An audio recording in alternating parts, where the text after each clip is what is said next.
Yeah. See you later.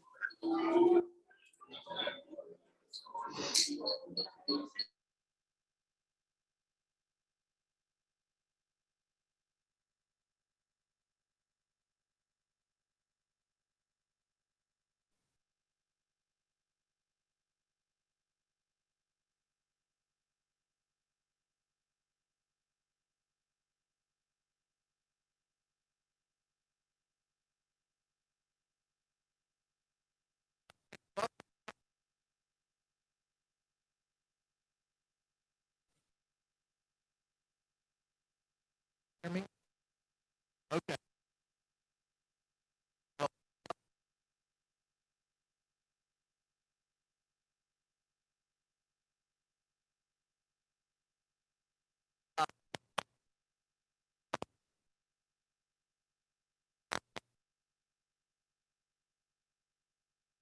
Homework was to go to our website and check out our new website. All right, our invocation today is going to be led by Wendy Mellington. Come on up, Wendy.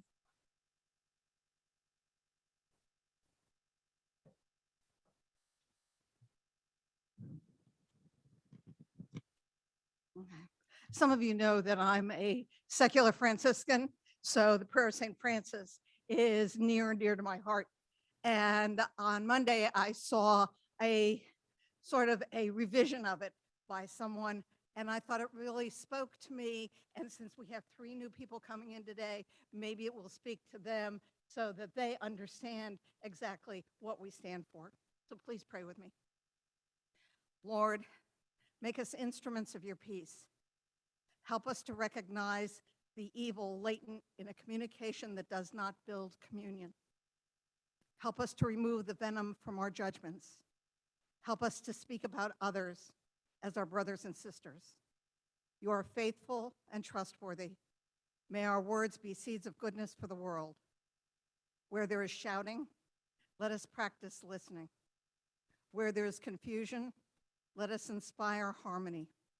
Where there is ambiguity, let us bring clarity. Where there is exclusion, let us offer solidarity. Where there is sensationalism, let us use sobriety. Where there is superficiality, let us raise real questions. Where there is prejudice, let us awaken trust.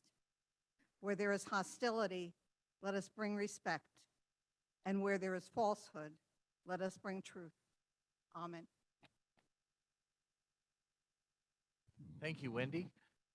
Don Chichester is going to lead our song today. I think there's little handouts on the table.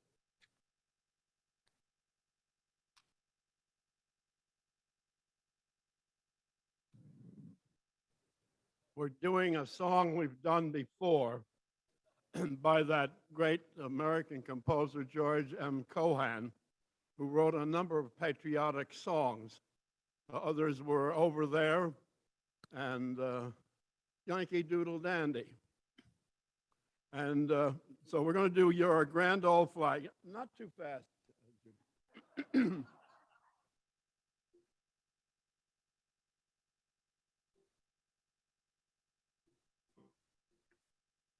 You're a grand old flag, you're a high-flying flag, and forever in peace may you wave. You're the emblem of the land I love, the home of the free and the brave. Every heart beats true under white and blue, where there's never a boast or pride. But should old acquaintance be forgot, keep your eye on the grand old flag.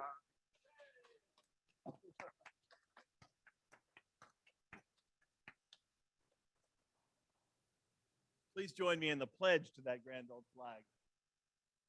I pledge allegiance to the flag of the United States of America and to the republic for which it stands, one nation under God, indivisible, with liberty and justice for all. Thank you, everybody. You may be seated. Great job on the song, everybody. That was awesome. Our introduction of guests today is going to be Alex Barge.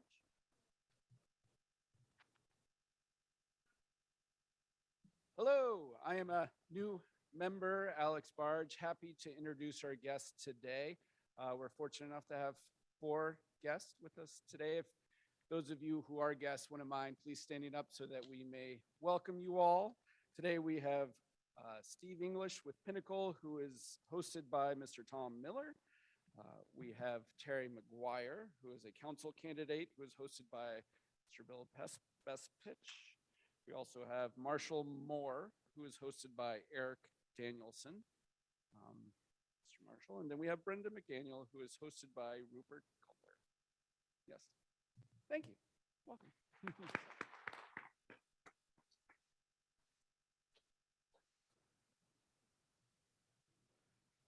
All right. Well, one of my favorite events is getting ready to happen. We're going to have induction of 3 new members today. So I'm going to invite Don Wilson.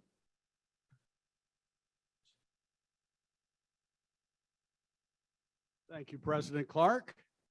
One of the nicest things we can do for a friend, a neighbor, a coworker, a family member, stranger on the street, someone we sell pancake tickets to, is to invite them to a Kiwanis Club luncheon. That's called sharing the K. We share the K because we need lots of helping hands do the service projects that we perform in our community, including our K-Pad. Today, we're indebted to 3 Kawanians for sharing that K, and I'd like them to come up with the new member that they're sponsoring. Ken Briggs would bring Guy Bird up, please. Sherman Holland, if you bring up Preston Tyler. And Stephanie Moon Reynolds is sponsoring Ryan Lafountain.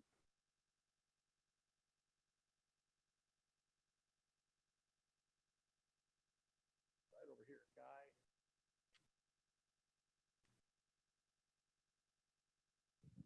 Stephanie, would you please introduce Preston to the... I'm sorry, you do. Ryan, well, anyway, Stephanie, will you introduce Ryan Lafountain to the group? Thank you. Go ahead, right here. We still, right here. Okay, trying to figure out where we at. Come on. Just so they can see Ryan. Okay. Good afternoon. It is my pleasure to introduce Ryan Lafountain, our newest Commissioner of the Revenue. I met Ryan when he took office in January and had an opportunity to speak with him. And in talking with him, I talked about Kiwanis. And in my conversation, I found out that Ryan had some fond memories with the Kiwanis clubs. He was in the Builders Club in middle school.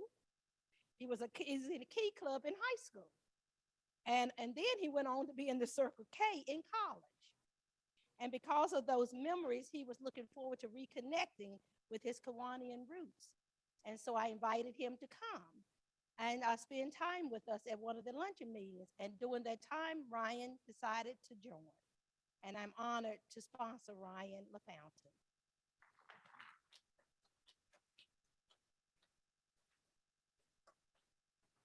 Is the camera rolling, Eric? Yeah. All right. Everybody.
Ken, introduce.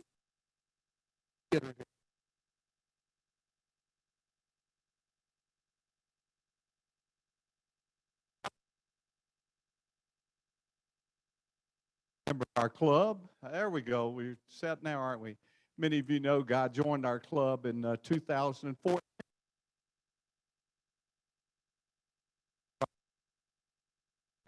And he's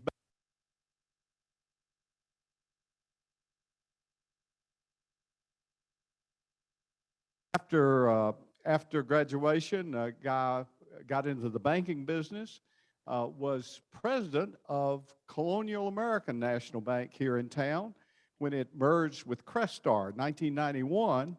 He then moved to Charleston, West Virginia, and headed a bank over there, and then was called back by the founders of Valley Bank to be the first president of Valley Bank here in Roanoke. He says one of his best as his first branch manager. So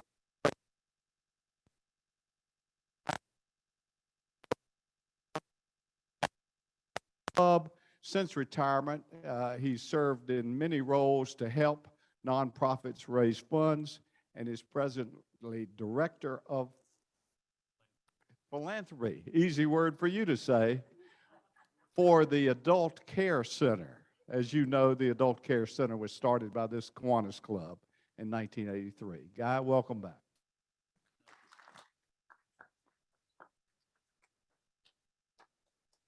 I know they know about philanthropy at Davidson College. Even I get telephone calls. Tyler, pair of work gloves for you, Guy. Here's a pair of gloves. There you go. These gloves I'm giving you are representative of a lot of things that we do in the Kiwanis Club, and I want you to think about these things when you do community service projects with us. When you put your hand in the glove and your little finger, I want you to think about the big things that we do for the less fortunate in our community. Your ring finger signifies the many friends that you're going to meet in this Kiwanis Club, friends that you'll have for a long, long time. Your middle finger stands above the others on your hand, and that signifies the fact that this Kiwanis Club stands above other community service organizations in the valley. Our index finger points the way to a better community through our service projects, through our fellowship. And when we finish a project, we like to give a thumbs up. Right, Jim? So I want you to think about that. With those gloves, you'll need them for some of the projects that we do. I don't think that they'll be used at KPAD. We've got little plastic ones we'll give you at that time. Now we got a few other things for you. Guy, I'm going to give you this bag. It's got your membership badge on it. And Guy's already elevated to a permanent badge because he's a retread and come back. But Ryan, you get a gold new member badge, and Preston, you also get a gold new member badge. There are a few things that are listed in that bag that tell you what you need to do to get the permanent badge that we wear. But we welcome you all to the club. Let's all stand, put our fingers and hands together, and welcome the newest members of the Kiwanis Club of Roanoke. Welcome. Good to have you back. Look forward to working with you. KPAD tickets, I'll get them.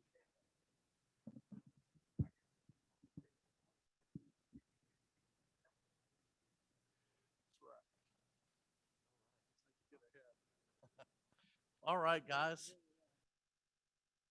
Always great to have new members to the club. Again, spreading that K with like confetti. We have announcements today. Let's hear how the roses are doing. I'm going to invite Ben Spiker to come up and talk about our roses.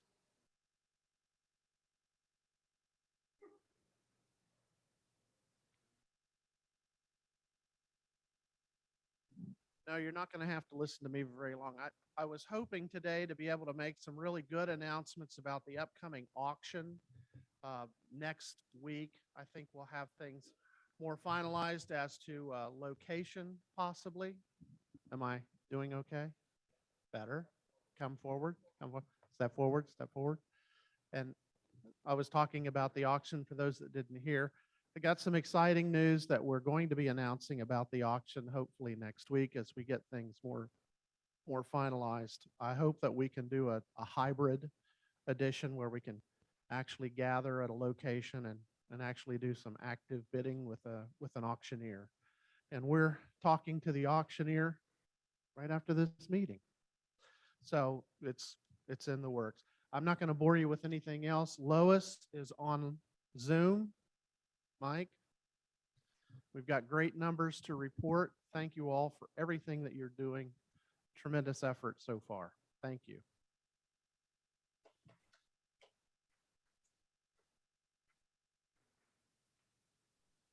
Mike, am I good to go? You're good. All right, You're good.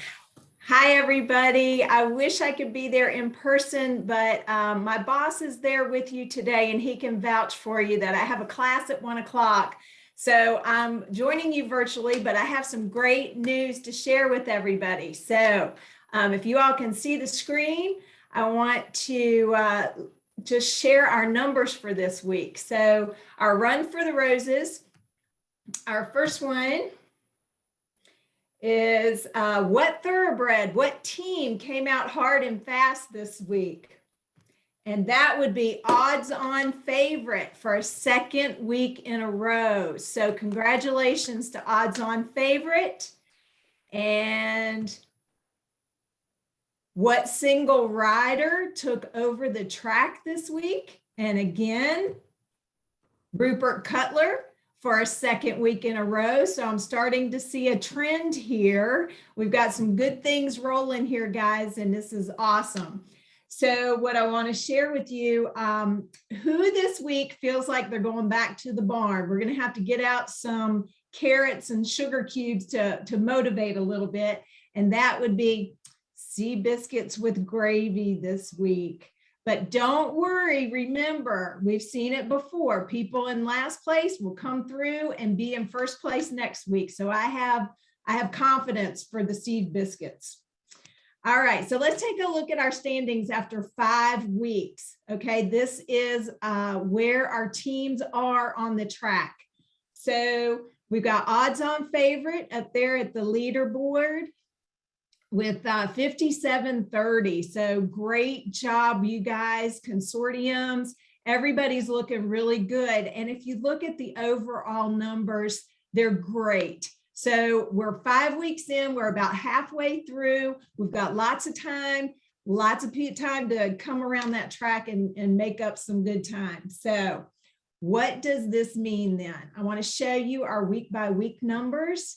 And if you see, you can see that we build every week. And you guys, I cannot wait to show you this number. For week 5, we blew it out of the water. Over $7,000. $7,000 in 1 week, you guys. That is phenomenal. And according to John Montgomery, that's one of the best weeks we've ever had in the history of Cape Hat. So kudos to all of you for doing such a great job. And I have to say right here that our top 5 Kawanians this week, we had the top 5 turned in $4,100 just with the 5 of them. And those would be Rupert Cutler, Andy Stone, Mike Lee, JC Taylor, and Lance Bowen. So those 5 Kiwanis turned in over $4,100 just among them. So you guys are awesome. Thank you so much. So what does all this mean? It means that our team competition is very close. It also means that after 5 weeks, we have hit our 50%. We're over halfway to our goal, you guys. We're at $32,575. It gives me chill bumps. That is awesome. You guys are doing such a great week, or doing such a great job. And I want to just recognize our top thoroughbreds today. Each one of these people have over $1,000 turned in. You can see Rupert out in the front, JC Taylor, Andy Stone, and Mike Lee. And look how close the 2, 3, and 4 are, within $100 of each other. So this is a tight race, nose to nose competition. So I'm very excited. And so really what it boils down to is we've only got 27, 425 left to go, and we're only halfway through. So I feel certain that we can do it. I know that we can do it. And I'm so excited, and I want to keep the momentum rolling. And as, let me just stop sharing here for a minute. As Mike shared with us, or Ben, we've got to get those auction items in. And so we have Leanne Lincoln-Hoker, Bruce Swanson, and myself that you can start sending pictures and descriptions of your items to us so we can start getting them loaded onto the website. And it's really super important that you give us good descriptions because that's what helps to sell the items. And last, I wanted to mention about our membership drive. So all of you folks love having all of these guests at our meeting. Make sure you let Donna Lynch know when you invite people so that you can be included in our membership drive, because there are prizes, great prizes at the end for the Kawanian who invited the most people to our events and for the Kawanian who sponsored the most new memberships. So you guys keep selling. And if you need anything, if you need posters or tickets, please get in touch with Emily or Ben or me, and we're happy to help. And I'll turn it back over to you. Thank you. Thank you. Is this on yet? Okay. Running.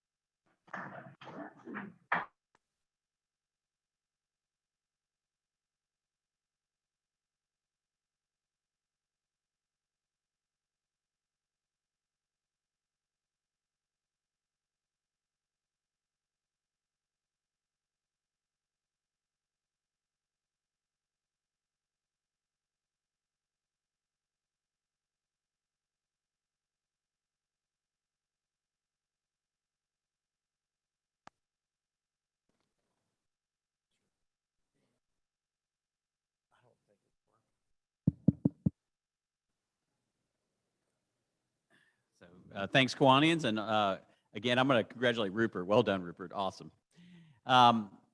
We have enough volunteers. We met our minimum for the marathon. So thank you all for everyone who signed up. And in fact, yep, there we go. In fact, Sherry Dillon actually signed up some of her friends. And so if a couple more of you guys sign up, we actually can get to the next tier on volunteering and might be able to earn a little bit more money for our budget. So we're getting really close there. So again, look on the calendar on the website. It's got the link to the sign up, but we do have our minimum, but now, I'm challenging you guys to go over that and see if we can get to that next level of volunteers. So appreciate it. And thanks everyone. Remember April 16th, and should be a fun day. Thanks.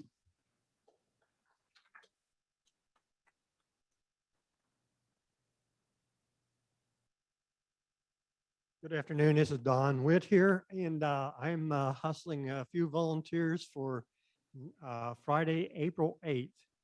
We need some folks to help install 5 interpretive signs on the Greenway. The city, it's on a Friday and rather than the weekend because the city folks are helping us with this project. They're going to dig the holes. They're going to bring the materials. All we have to do is mix concrete, fill the holes, and set the signs. So I need a few people. There's a sign up sheet on your table, and we'll probably be meeting at the Bennington site, which is right near the sewage treatment plant, to start. And we may change that, but as long as you give me your contact information, I'll be able to let you know. So next Friday at 9 o'clock, or Friday the 8th, April 8th at 9 o'clock is when we'll start. Thank you very much.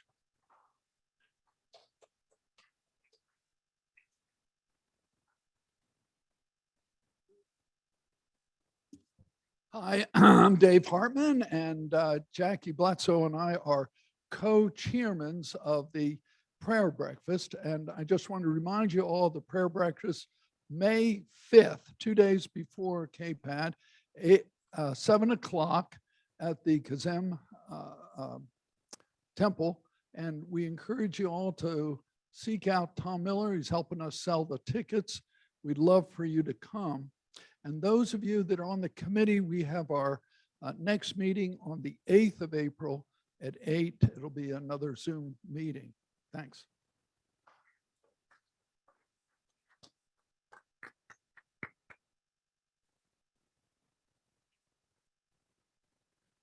Sam Lineberger, just a reminder about our Mill Mountain Star Cleanup Day, Saturday the 9th. We're gonna get it nice and pretty before we auction it off next month in May. So look forward to anybody that wants to volunteer. Please sign up, and we'll look forward to having you out on the 9th.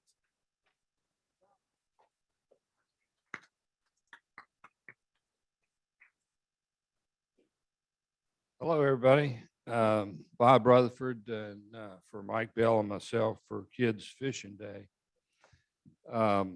Sponsored now by Orvis at Hope Tree Family Services Pond in Salem on Saturday, April the 30th. Got good and bad news. We'll give you the good news. Orvis is actually going to sponsor again, and we just need to send them a notice to pay, and the great news. The bad news is Walter Vance was already committed to taking his 3-year-old granddaughter fishing that day. But you know, I feel like I'm preaching to the choir, because looking around, an awful lot of y'all have helped over the years, and I'm sure we'll continue. And estimated right now, we probably have about 20 volunteers, counting what all JC is going to round up for us. You always count on him. And I failed to mention that the people who are watching on Zoom, if you want to sign up, get the directory out and just either call me, text me, or email me if you want to volunteer for the event. So thank you.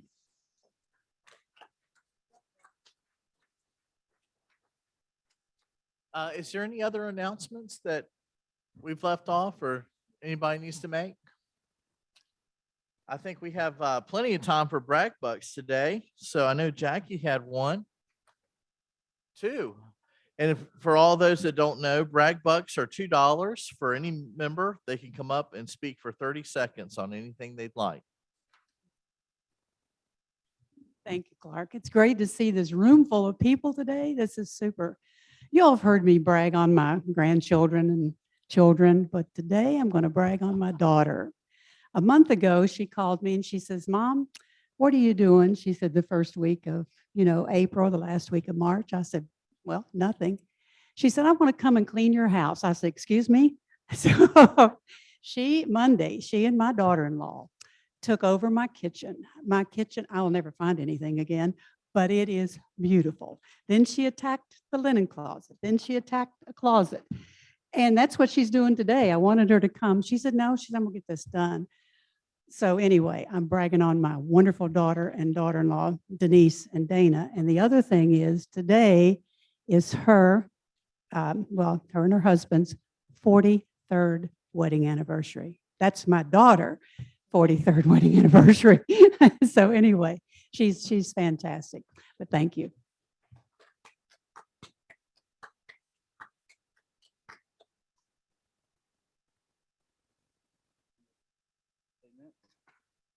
Good afternoon. My brag today, first of all, I want to brag on those 3 persons who were inducted today. I think that's just awesome. See you new people come in. My brag is on my team, the secretaries, for being in 3rd place. When we first started this, Steve McGraw took off in front. Apparently, he doesn't know much about horse races. He hasn't watched many races, because usually the horse that's leading rarely wins. So Steve, I'm bragging on my team today for being in third place. Just hang in there right there, because when we hit the back stretch, we're coming home.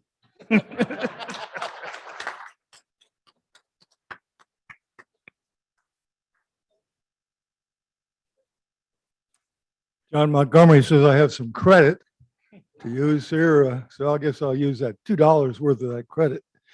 I just wanted to let you know that I got a telephone call from Delegate Terry Austin yesterday, the delegate from Barge County and environs, much to my surprise. And Terry began reading something over the telephone to me that took me by surprise. And it turned out to be House Resolution number 101, offered March 7, 2022.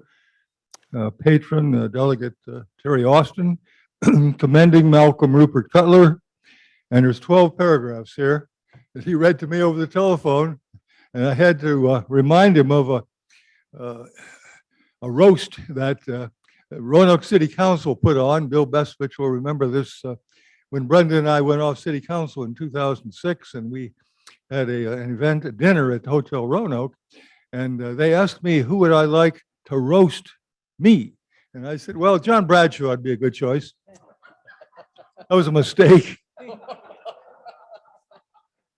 John Bradshaw got up and he started reading something like this, you know, my resume, and he got about halfway through it and he stopped and he looked around and he said, the man can't keep a job. At any rate, that's basically what this resolution does, is go through all that. Whereas Malcolm Rupert Cutler is an acclaimed scholar, leader, author, and practitioner of environmental science, wildlife management, and natural resources conservation, among other professional fields. And skipping down to the last paragraph, resolved by the House of Delegates that Malcolm Rupert Cutler hereby be commended for his service to the historic Greenfield community, etc. So I just thought I'd let you know, got a call from Delegate Austin. Thank you.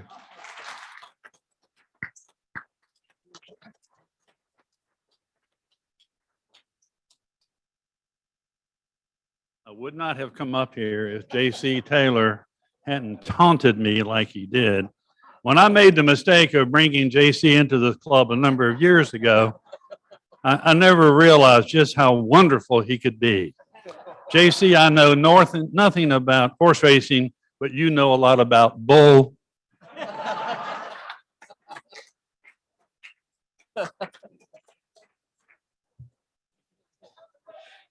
And on that note, I'd like to introduce our speaker today. Our speaker is going to talk about COVID-19 recovery and economic development in the city of Roanoke. And I'm going to turn it over to Bill Besvich. Thank you.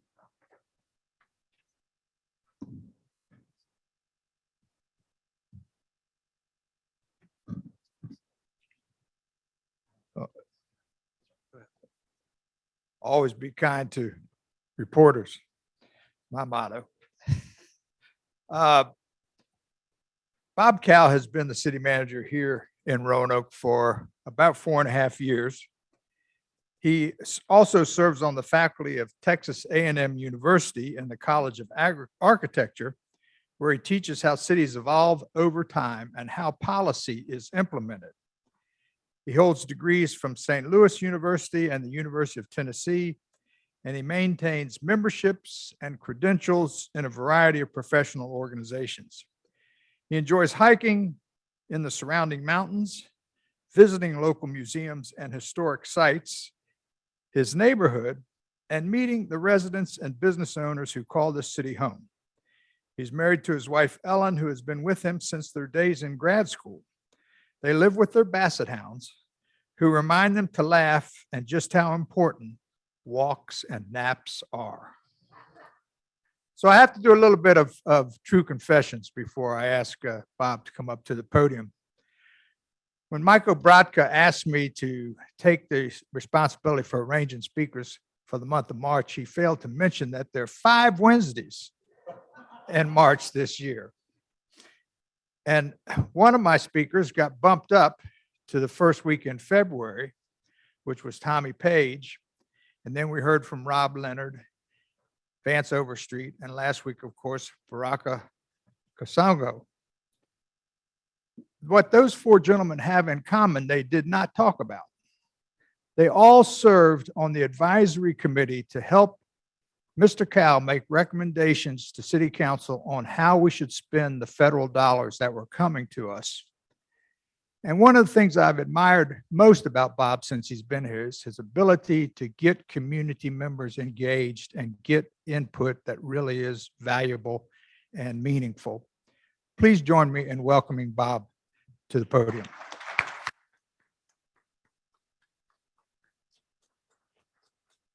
Thank you, Bill, and thank you all very much. I greatly appreciate the opportunity to come back before you all and join you.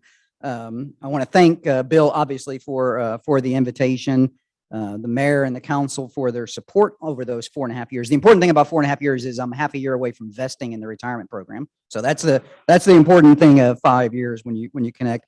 Also want to thank you all for all of the work that you do in the community, some of which you've celebrated here as well. I have spoken here before, right? I think shortly after I arrived here as well.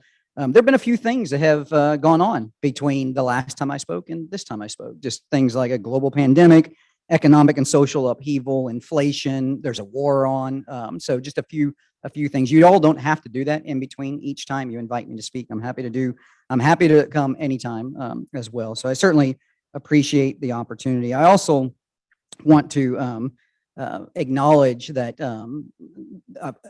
let me back up and say, I first want to say that there are handouts up here that will supplement some of what I'm saying that you're welcome to pick up afterwards. I wanted to save Mike. I didn't know Mike was doing AV stuff, but in the technology. So I thought, wow, if I'd known that, I would have brought all kinds of PowerPoint things for him to have to work with. So don't have any of that as well and stuff, but want to thank you for that as well. I always feel like I've been invited here to talk about COVID and COVID relief, and in particular, how we've used and how we are using the federal dollars to be able to advance on the recovery for COVID. But I always feel that it's important to ground that in some sort of context and let you know and assure you that these decisions that the council and the mayor and we are making are not just kind of offhanded, that they're actually grounded in an overarching sort of effort that goes on. And that starts with the council's commitment to its vision, to the vision that has been established in the community. And so let me just quickly read what that vision is. And this comes from their strategic plan. All of this information, by the way, is also available on our website if ever you care to take a look at it.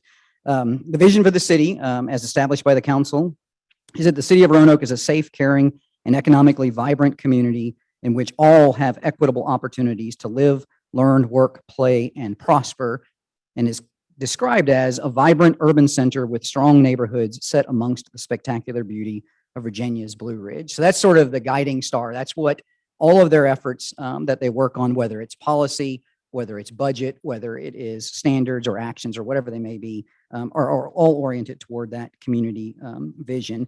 That is also what staff commits to. We are committed to helping council actually arrive at that vision as well.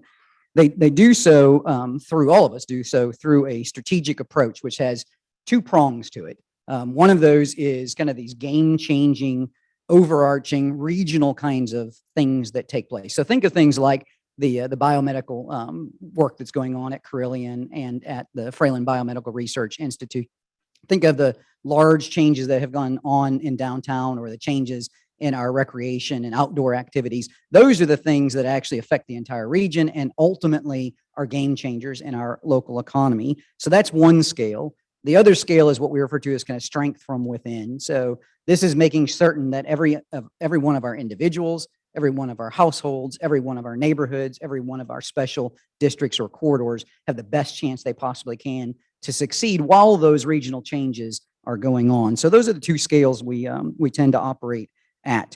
And then they have identified as a part of this effort a number of priority areas. So these are the areas that we really focus specifically on in order to realize those visions and within that scope. And these are in rank order in terms of the money that we spend in the city. Those are education, community safety, human services, infrastructure, good government, livability, and economy.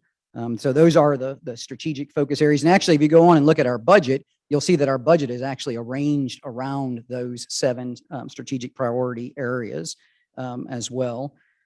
It takes people, obviously, and facilities and equipment in order to do all of those things, to focus in all of those areas. And something no one likes to talk about is all of those people, facilities, and equipment take money. And in our case, we get our money through taxes and grants for the most part themselves come from taxes as well. So a lot of what I'm going to talk about today and focus on is money because again, it's money that allows us to do what it is that we do on behalf of you all and the rest of the community. And I'm going to talk on 2 things, one very quickly, because I want to be able to jump into the discussion regarding COVID relief. And I also want to save time at the end to be able to answer any questions that you all might have about this information or frankly, anything else that's going on in the city as well. So the 2 areas I'm talking about: annual budget, and I'm also going to talk about then, of course, the federal relief programs that have been in place. So the annual budget, we're right in the middle of the budget. We'll actually be doing one of our final briefings to the council on Monday as we begin working on concluding the budget. It's my job to present to the council a proposed balanced budget, and we'll be doing that in April. There'll be public hearings that follow, and ultimately the council will adopt whatever version of that budget they choose in May. We are currently projecting about $323 million. So that's what we are taking in, what we expect to take in for the year. That is about $15 million more than we were able to take in last year. And there's a significance about that that I'll mention in just a moment. Of course, I am, unlike the federal government, and the council is obligated to balance our budget. So if we take in $323 million, we have $323 million worth of expenses as well. If you go back, and actually the handout that I have, when you go and look at the last briefing we gave to the council, you'll see that it isn't balanced, and that's okay because we're in that process. Actually, at that time, we were about $5 million out of balance. That means the needs that we have identified are $5 million greater than are the revenues that are available. And we've been spending the last month working on trying to actually refine that so that we can indeed present the balanced budget, which we are required to do. So it's important to note in local government that when you present a balanced budget, it's just that, it's balanced. It does not by any stretch of the imagination mean all the needs have been met. Anyone that drives on our streets, anyone that goes to our parks in the summer are likely to understand that not all of our needs are met through the dollars that we have. But we will present that budget as well. And again, that's what we use every year to fund the activities that we actually are involved in. We have been very, very fortunate in this community for 2 things. One is the significant resilience of our local economy. That $15 million difference between last year's budget and this year's proposed budget is directly a result of increased economic activity and the health of our local economy, particularly in the value of property, both real estate and personal property as well. All 3 of those things are pretty remarkable. If you had told me when we entered into the pandemic that 2 years later we would actually be economically in many ways stronger than we were going in, we would have more economic activity, I would have said that's impossible. You're crazy. Matter of fact, the first budget we approved during COVID included about $9 million actually of cuts that we actually took out of the budget, anticipating our revenues would actually decrease as it went along. And again, it really highlights the strength and vitality of our local economy, and that kind of 2 scale piece, the successes really that are going on at that large scale, those large initiatives that are underway within the region as well. We have also been fortunate to be the recipient of a significant amount of aid from the federal government that is not being used to balance our budget, and I'll explain that in just a moment. The significance of that came in 2 packages, came in what we refer to as the CARES Act, and then the second is the ARPA, ARPE, the American Rescue Plan Act. And I'm going to talk about both of those in just a second. I do want to stress 2 things, one of which Bill mentioned, which is as we went through those efforts, there were really 2 driving components, two things that the council really wanted to elevate. And as we entered into that, one of those Bill mentioned, which was they wanted this to be community driven. Most communities in Virginia, most communities in the country, especially under the CARES Act, but even so under the ARPA funding, simply went in a room, decided how they were going to divvy up whatever their allocation was, maybe held a public hearing and said, this is what we're going to spend it on, and off they went. That's not how we did it here. We actually, as Bill mentioned, we assembled a council-appointed group of citizens. There were, I think, 30 plus folks involved in that as well, who dedicated several weeks of their time to get familiar with the requirements, get familiar with the needs, and make recommendations as they went forward. That itself followed a series of stakeholder interviews, focus group meetings, each focus group taking place on Zoom, led by one of the council members. The mayor and vice mayor in both instances chaired those committees that I mentioned, those advisory panels that I mentioned as well. I can say in both of those cases, the recommendations made with the CARES Act and the recommendations made with ARPA by that citizen group were endorsed and accepted in complete by the council. There were no changes by the council. They accepted those recommendations as they were presented as well. And again, very, very few communities actually did that. The other thing that the council insisted on was that as many of those dollars as were possible would go out into the community. There were communities, our communities, who actually are balancing their budgets off of what they received, particularly through ARPA funding. We are not doing that. We're balancing our budget based off the tax revenue that we're receiving so that we can put as many of these dollars back out into the community as is possible. So let me mention a little bit about the COVID, the CARES Act itself. The CARES Act was a bit unique in that it was focused on the immediate financial assistance that was necessary to address those immediate health needs, as well as the economic impact that was underway. If you remember, the CARES Act was signed, and I think we all had about 6 months actually to spend the money. We received somewhere around $18 million of funding as a part of the CARES Act, and that was, of course, off of a $2 trillion budget that was approved by the federal government. And we literally had months to spend the money. There were times where it literally felt like we were shoveling money out of a helicopter. It was sort of trying to figure out ways that we could actually spend these dollars aligned with rules that were actually being written while we were handing out the money. And they kept reminding us, you've got to follow the rules, you got to follow the rules, and give us a couple of weeks and we'll actually tell you what those rules are as we go through. So it was a pretty interesting time, I would say, as we went through. But let me share with you, and actually, I'm going to grab.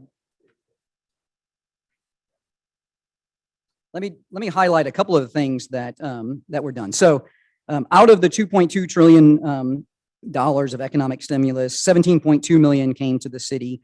We also received an additional $1.6 million in CDBG funding. So that's what we use for folks in terms of housing and those kinds of things. $1.4 million in what are referred to as ESG funds. This is for assistance for homeless individuals in our community.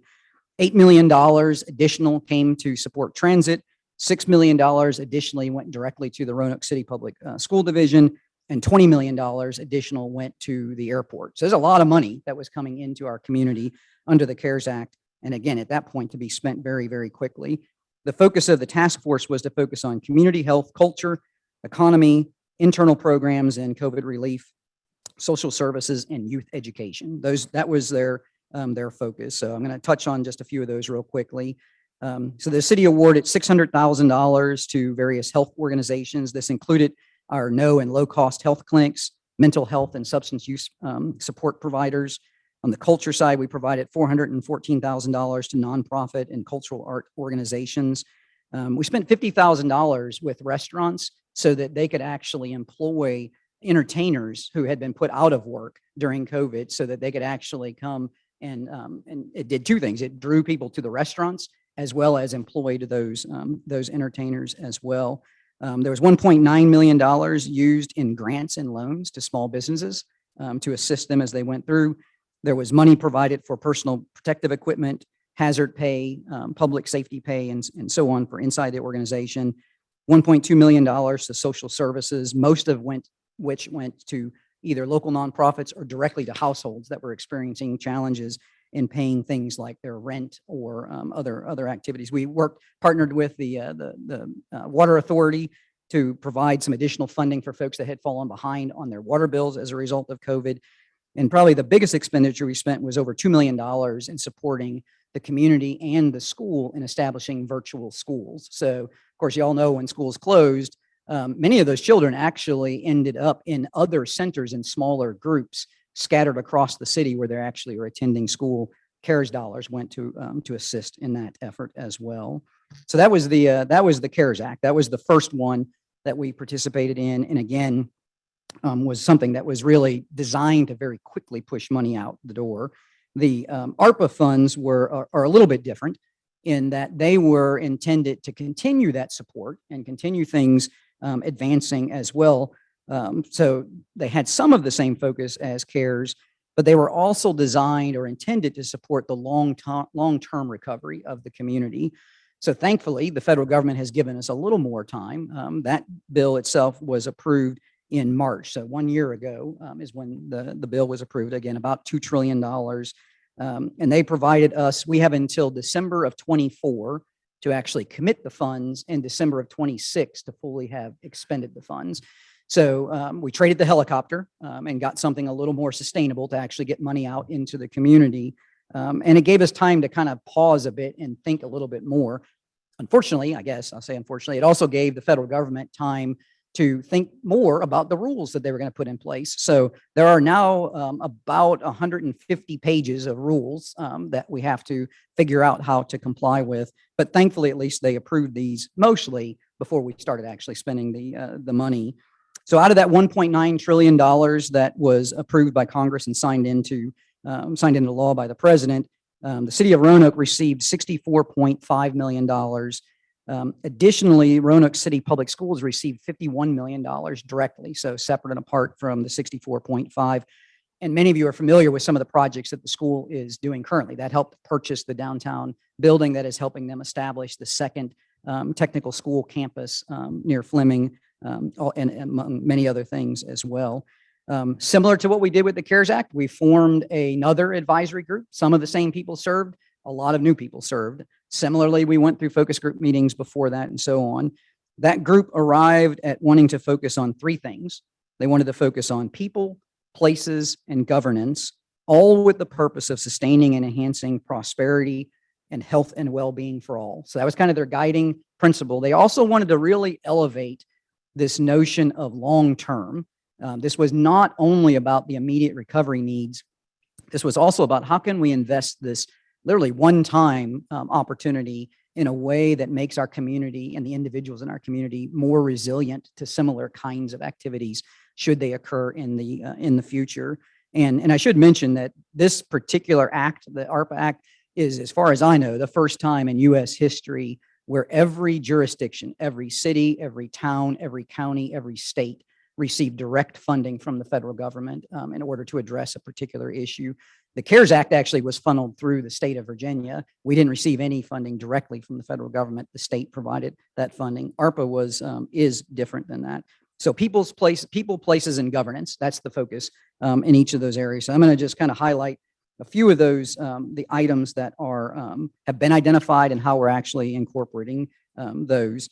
So they divided each of those into recovery investments. Those are those quick dollars, get them out. They're not a lot of money. Let's hit some things quickly. And the resiliency dollars. And these are the big items that hopefully they're going to take a couple of years to do and hopefully will have a significant impact as we go through. In people, the recovery items, no more than $2.5 million of our money is going toward those efforts. And they focus on things like household financial support, again, helping folks pay their bills. And that's working through our DSS office in doing that. Obviously, continuing to provide funding for vaccination clinics and those types of things were a part of that as well. Also, we had the opportunity to financially support for 2 years the administration of a collective response to opioid use in our community.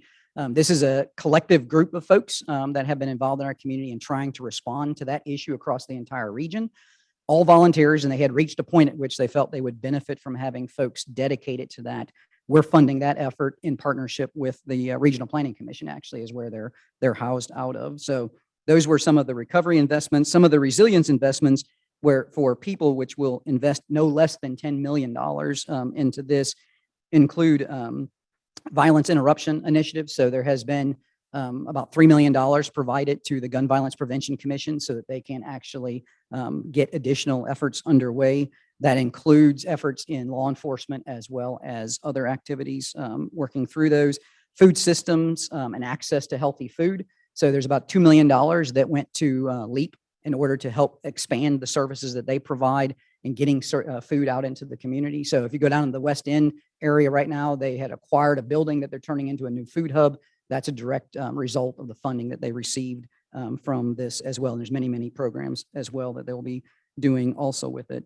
There is a workforce initiative that we have underway that's about $3 million, partnering with the Workforce Development Board, where they will be actually identifying folks that were impacted economically by COVID and trying to connect them to resources to train them to get connected to some of those higher growth jobs that we have within the community as well. So that's the people side. On the places side, there is a focus on small business grants again, as well as arts and culture grants. All of those have actually already been awarded. So all of those are currently working within the community. And then the resiliency investments up to $25 million. So this is the largest category of funding. And this includes 2 hubs, one in Gainsborough focused on small business and entrepreneurial support, particularly for minority-owned businesses, as well as health clinic in the area.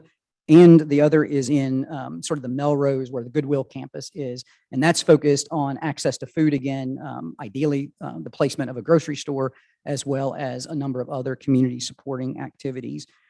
We just received proposals for about $3 million worth of affordable housing. So that's another part of this. The affordable housing element, though, is more than just building homes. It's a partnership that will actually take folks, particularly youth that have been displaced in employment, and actually partnering with the Build Smart Institute, who you had Rob come and speak with you all. They'll actually be training those folks, and they'll be working on those affordable homes to get built, that then they'll end that with certification and actual experience. So at the end of that, you'll have folks who will have new affordable housing access, and you'll have a whole cadre of folks that have certifications and training that can actually then enter into that field for their employment as well. Also in this category is the replacement of the Eureka Recreation Center. So that center is about 50 years old and way past its need for replacement. These funds will allow us to replace that recreation center, allowing the residents of that neighborhood access to some place where they can safely and healthily recreate as well. The final category is, as I mentioned, the governance section. And I won't go into a lot of detail on this because it's mostly inside baseball stuff. It's the stuff we're doing behind the scenes, but I'll mention a few things with this as well. We have a project underway which will expand Wi-Fi hotspots out in the community. So hopefully you'll be able to go to a number of our parks, as well as outside of all of our libraries, and actually access for free internet access with those. That was a part of what we saw as people went into virtual learning, where they didn't have access to Wi-Fi in their homes because they couldn't afford it. And so often they were on their phones sitting someplace. This will hopefully expand some of those opportunities as well. We continue to provide funding to upgrade HVAC systems so that there's safe air circulation within buildings and so on. Excuse me. There is also a project that we're doing in both the Southeast and Northwest. Matter of fact, later today, I have a meeting with partners involving this, where we're trying to work with the neighborhoods to affect a change in health outcomes, where they drive the agenda instead of a group of folks coming in and saying, here are the 8 things that we think will help your health improve in this area. It's a collaborative effort between those partners and the residents, and empowering them to do so. So there's an effort associated with that as well. And then finally, as I wrap up, just kind of mentioning that, as I mentioned, we've got time, which has helped us, but it also means these projects are a lot bigger in scale and in scope. Some of these require new construction, and certainly some of you know that trying to do something between now and December of 24 that involves new construction is not going to be an easy task. And so this is very much a work in progress, and we will continue to keep the community involved as we go along, so that they know how this is changing, and so that they understand how these dollars are being invested. The very last thing I'll say, and those of you that I've had the opportunity to speak with before know that I'm a huge fan of local government. I think that local government is by far the best level of government. It is the most effective form of government. It is also the form of government that those that are elected and those that are appointed cannot escape. Your constituents will find you in the grocery stores and the coffee shops, walking on the streets, and so on. So there is no escaping. But you get to address real problems with real solutions. This is actually about helping people get into affordable housing, helping people get jobs, helping people get access to healthcare, all of those things that really, really matter to folks' lives. We get to do that. And that's just pretty cool to be able to do that. And so I think that level of government is by far the most effective, the most efficient, and the one that makes the most difference. Doesn't mean we can't do any of this without our partners at the state and federal government as well. They have a part, obviously a significant part to play, but local government is where real action takes place. So hopefully that gives you a little bit of insight. Again, the information is up here, gives you more detail about all of the programs that I mentioned. There's even more detail on the website if you're interested in those details as well. And we will continually update the community on our progress as we go along with these. So I do want to thank you all, and certainly if there's time, I'm open to any questions as well. So thank you.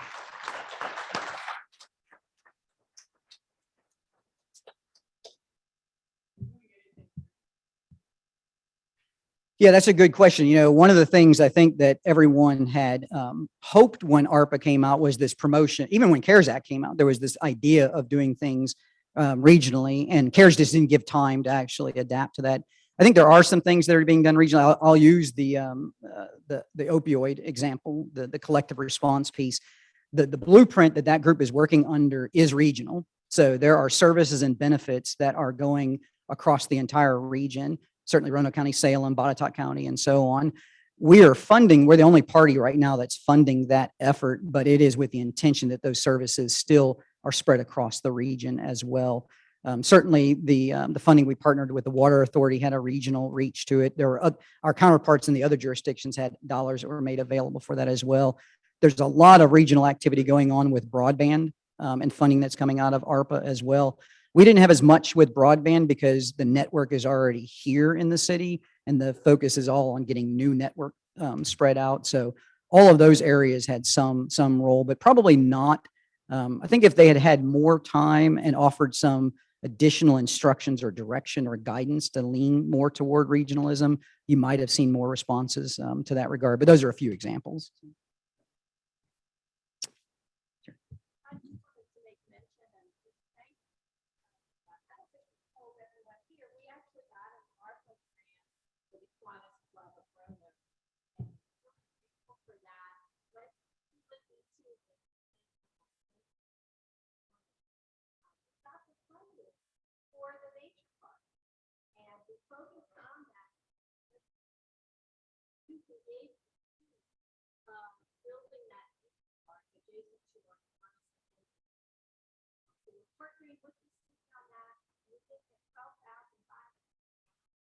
From the city's Arpa Funds to move ahead with that project. I wanted everybody to know we haven't had a chance to announce it.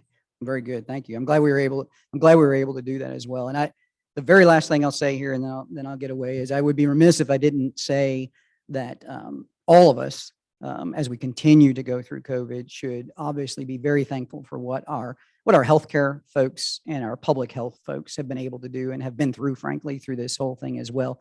I also want to highlight the city staff. There's 1,700 people working for the city that have never, through this pandemic, missed a single day of their responsibilities. The trash still got picked up, 911 still got answered, the police still responded, the firefighters still responded.